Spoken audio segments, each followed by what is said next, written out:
Selamat malam para pendengar setia di seluruh Indonesia di Dongeng Aki Rukman. Selamat mendengarkan dan tetap merdeka. Assalamualaikum warahmatullahi wabarakatuh. Bismillahirrahmanirrahim. Alhamdulillahilladzi amarona bisilatil arham wa nahana anitafaruqi wal uzwan amma ba'du. Bapak Ibu dan kawan-kawan sekalian serta anak cucu Aki dimanapun menyimak dongeng ini, sampurasun and selamat malam. Hari ini kita akan melanjutkan beberapa definisi model tentang pekerjaan kita dalam rangka merubah sikap, merubah budaya, dan juga merubah kebiasaan. Ya. Jadi norma, supaya ada norma baru, yaitu norma barunya itu adalah NKKBS. Itu ya. Baik, setelah kita berbicara tentang KIE, berbicara tentang motivasi, berbicara tentang pemberdayaan, berbicara tentang POD, berbicara tentang advokasi, pada akhirnya sebetulnya hampir mirip-mirip lah semua.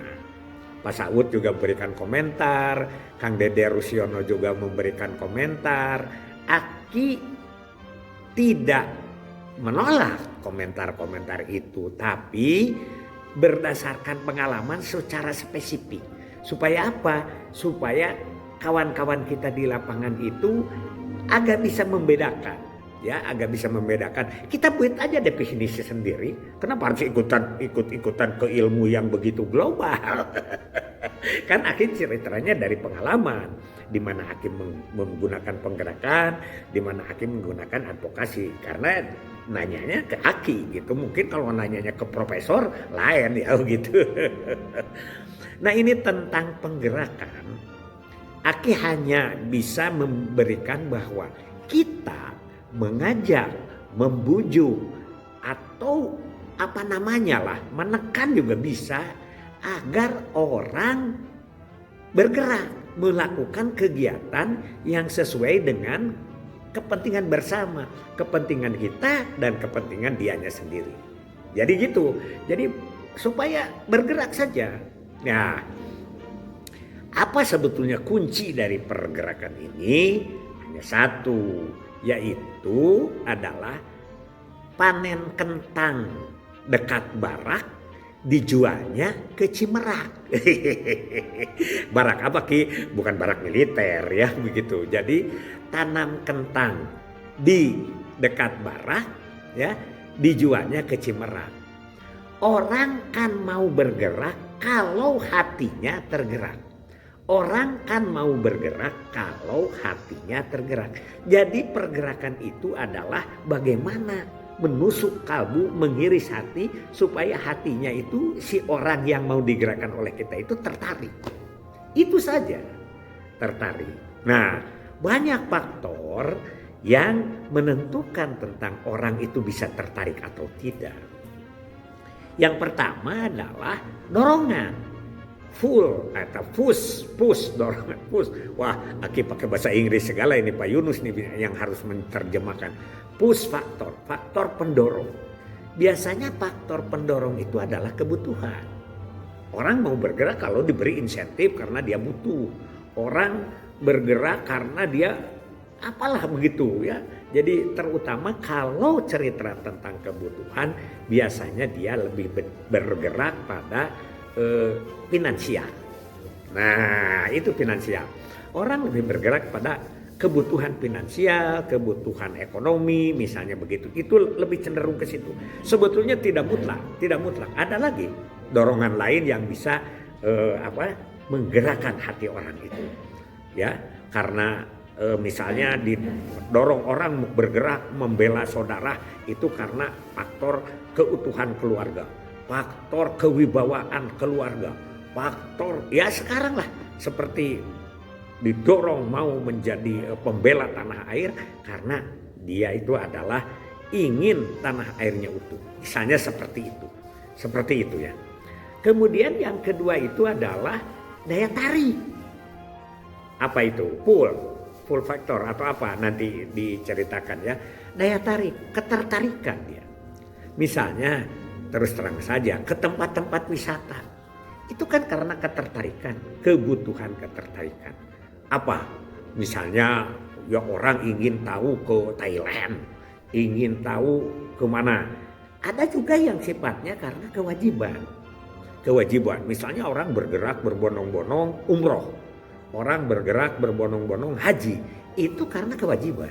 Jadi pergerakan itu bisa faktor pendorongnya itu kebutuhan finansial, bisa kewajiban, bisa mempertahankan keutuhan keluarga. Misalnya begitu. Sedangkan ketertarikan itu macam-macam. Contoh kecil saja ini, selain dari wisata tadi. Aki itu setiap minggu ke Takochi, yang Aki pernah ceritakan. Ribuan orang datang ke Takochi. Mau apa dia? Bukan cari finansial. Kadang-kadang orang tidak punya duit bukan untuk belanja juga, bukan. Hanya senang aja ketemu dengan orang, di situ ada joget-joget, di situ ada makanan-makanan yang segala ada. Kadang-kadang makannya tidak, belinya tidak, nongkrong saja di situ. Adalah ketertarikan. Ketertarikannya. Ketertarikan. Kenapa orang mau menjadi kader posyandu?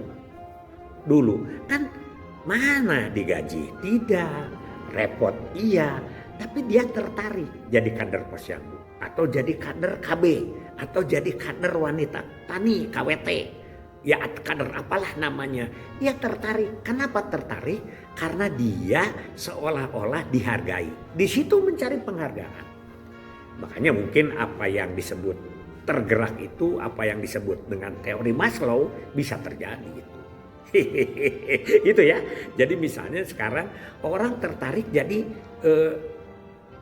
ketua pos KB desa. Aki tanya, kenapa mau jadi pos KB desa? Ya sebetulnya gajinya kan nggak ada. Kalaupun sekarang misalnya adalah berapa sih paling 100.000 sebulan, kemudian 7 bulan dibayarnya atau 8 bulan gitu kan, didipnya seperti itu. Tapi apa? Dia senang karena dia itu menjadi pemimpin. Dan ini banyak juga pemimpin partai ada yang berkorban karena dia untuk mencari kewibawaan. Kader itu juga begitu. Daripada di rumah diam, tidak punya sahabat. Tapi kalau dia jadi pos KB desa, ya dia itu rapat di kabupaten yang biasanya tidak pernah itu masuk ke pendopo itu kan. Kalau ada perbatasan dan seperti di Ciamis itu, kalau bungkon itu silakan masuk ke kamar saja, kemana saja istirahat. Itu toiletnya ditemukan, ini makanannya, asal jangan masuk ke kamar saya saja ya. itu bercandanya seperti itu. Jadi kalau menurut Aki penggerakan itu adalah yang pertama hati. Hati harus tergerak, harus senang. Harus ada kemauan, ada pendorong, ada penarik. Pendorongnya adalah biasanya kebutuhan, kewajiban, dan juga adalah untuk sesuatu yang katakanlah kewibawaan bangsa, kewibawaan daerah, kewibawaan budaya, kewibawaan agama. Itu orang terdorong untuk membela, bergerak kemana-mana begitu. Yang ketiga ketertarikan untuk apa? Yaitu untuk kesenangan. Tarikan untuk kesenangan dan ketertarikan untuk menjadi orang yang dihargai, orang yang banyak teman dan lain sebagainya. Banyak sekali pergerakan. Walaupun nanti kita ceritakan apa bedanya sedikitnya di lapangan itu dengan advokasi dengan betul kata Mas, tapi besok kita itukan itu ya. Jadi yang penting sekali lagi mari kita gerakan orang. Dulu kita itu jagonya penggerakan karena memang kita tidak punya kewenangan mutlak. Misalnya ya kita bisa mencari orang, tapi untuk melayani kita harus menggerakkan orang lagi. Begitu ya.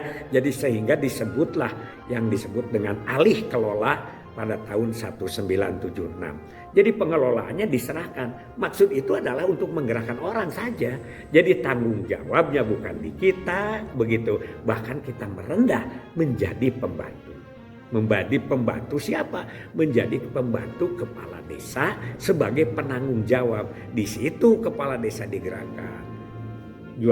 Ada yang jual sawah, ada yang gadekan sawah. Untuk apa? Untuk supaya KB-nya maju. Karena apa? Karena diberi tanggung jawab, gengsi dong. Ya, bagaimana cara menggerakkan supaya 65% pelembagaan dan pembudayaan. Sampai itu Lurah Taliudin dari Mayangan, Subang itu, waduh, ngomongnya berenteng sekali. Dia hafal 420 penduduknya, 72 pusnya. Wah, pusnya 72, baru 63 yang ikut KB. Terus yang 9 lagi itu orangnya tidak ada, yang bandal, yang dilaporkan di depan bupati. Sampai begitu. Itu adalah pergerakan. Beda lagi dengan pergerakan Jawa Timur, semua turun gunung. Semua ini adalah pergerakan. Mudah-mudahan nanti kita lebih banyak lagi berbicara tentang pergerakan. Hasbunallahu wa ni'mal wakil, ni'mal maula wa ni'man nasir. Wassalamualaikum warahmatullahi wabarakatuh.